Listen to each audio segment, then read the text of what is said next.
અમિત ચાવડાની પણ સમગ્ર મામલે પ્રતિક્રિયા સામે આવી છે। આમ આદમી પાર્ટીના ગુજરાત પ્રદેશ પ્રમુખ ઈશુદાન ગઢવીએ એક ગંભીર મુદ્દા પર મીડિયા સમક્ષ પોતાની વાત રજૂ કરતા જણાવ્યું હતું કે યુનિફોર્મ સિવિલ કોડ પરંપરાગત સંસ્કૃતિ પર તરાપ સમાન કાયદો છે। આદિવાસી સમાજ હોય કે માલધારી સમાજ હોય, આજે પણ અમારા માલધારી સમાજમાં 80% ઘરેલું ઝઘડાના વિવાદોને સમાજના આગેવાનો સુલઝાવી લે છે। આદિવાસી સમાજમાં બહુપત્નીત્વ છે અને પોતાના રીતે રિવાજો છે। આ બધા નિયમો યુસીસી આવ્યા બાદ ખતમ થઈ જશે। માટે અમારું માનવું છે કે યુસીસી ભાજપનું એક નાટક છે। ઈસાઈ, શીખ, મુસ્લિમ માટે પણ આ કાયદો અડચણરૂપ થવાનો છે।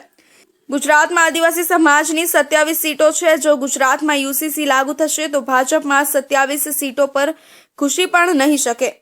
માલધારી સમાજને પણ અસર કરતો આ કાયદો છે। હું આ કમિટીને વિનંતી કરીશ કે દરેક સમાજના એક પાસા પર વિચાર કરવામાં આવે। ભાજપને કહેવા માંગીશ કે દરેક વસ્તુને હિન્દુ મુસ્લિમ કરીને કે વોટ બેંકની દ્રષ્ટિએ જોવી યોગ્ય નથી। કામ કરો અને કામના નામે મત માંગો। જ્યારે પણ ચૂંટણી આવે છે ત્યારે આ લોકોને યુનિફોર્મ સિવિલ કોડ દેખાય છે।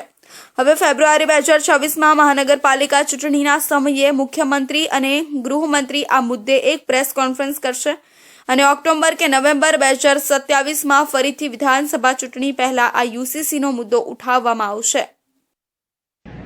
અને જ્યારે આજે ગુજરાતમાં મુખ્યમંત્રી શ્રી દ્વારા યુસીસી માટે કમિટી બનાવવાની જાહેરાત કરી છે, ત્યારે એટલું ચોક્કસ કહેવું પડે કે બંધારણે આપણને સમાનતાનો અધિકાર આપ્યો છે, સાથે સાથે બંધારણે ચોક્કસ સમુદાયોને છૂટ પણ આપી છે। અને આ યુસીસીના કાયદા માટે જે અત્યારે પ્રક્રિયા શરૂ કરવાની વાત છે, જે કમિટી બનાવવાની વાત છે, જે રીતનો પ્રચાર પ્રસાર થઈ રહ્યો છે કે મુસ્લિમ સમુદાય માટે આ યુસીસી લાગુ કરવામાં આવશે, પણ યુસીસી લાગુ થવાથી કોને કોને અસર થવાની? મુસ્લિમ સમાજની સાથે સાથે ગુજરાતની 14% વસ્તી ધરાવતા આદિવાસી સમાજને સવિશેષ અસર થવાની। જો યુનિફોર્મ સિવિલ કોડમાં ઘણી બધી બાબતો એવી છે કે જેમાં પરંપરાગત જે સંસ્કૃતિ છે એના ઉપર તરાપ સમાન છે।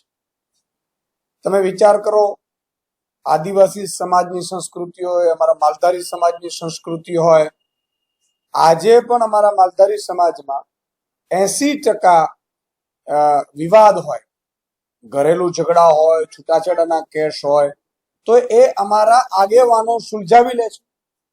ઉત્તરાખંડની જેમ ગુજરાતમાં પણ યુનિફોર્મ સિવિલ કોડ લાગુ કરવા માટે આજે મુખ્યમંત્રી શ્રી દ્વારા એક કમિટીની રચના કરવામાં આવી છે। ત્યારે ગુજરાતમાં 15% આદિવાસી સમાજ વસે છે।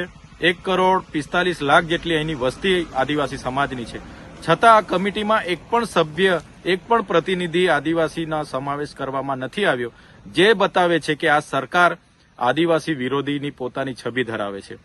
શેતર વસાવાએ પ્રતિક્રિયા આપતા જણાવ્યું હતું કે ગુજરાતમાં યુસીસી લાગુ કરવા કમિટી રચાઈ છે। ગુજરાતમાં 1.45 કરોડ આદિવાસી છે, એક પણ પ્રતિનિધિ આદિવાસી નથી, જે બતાવે છે કે આ સરકાર આદિવાસી વિરોધની છબી ધરાવે છે।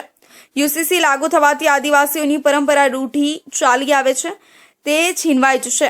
કોઈ દીકરા દીકરી ભાગી જાય તો સમાજનું પંચ માન્યતા આપે છે, પુનઃ લગ્નની માન્યતા, બહુપત્નીત્વની માન્યતા, છૂટાછેડાની માન્યતા, ઘરજમાઈ કરીને ઉત્તરાધિકારી નક્કી કરવાની માન્યતા મળે છે।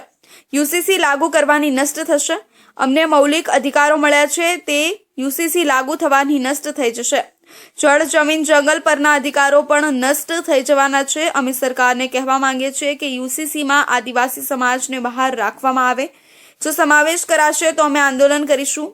તેમજ યુસીસી કાયદા અંતર્ગત ગુજરાત સરકાર દ્વારા કમિટી ગઠન કરવા મુદ્દે વિપક્ષ નેતા અમિત ચાવડાની પણ પ્રતિક્રિયા સામે આવી છે।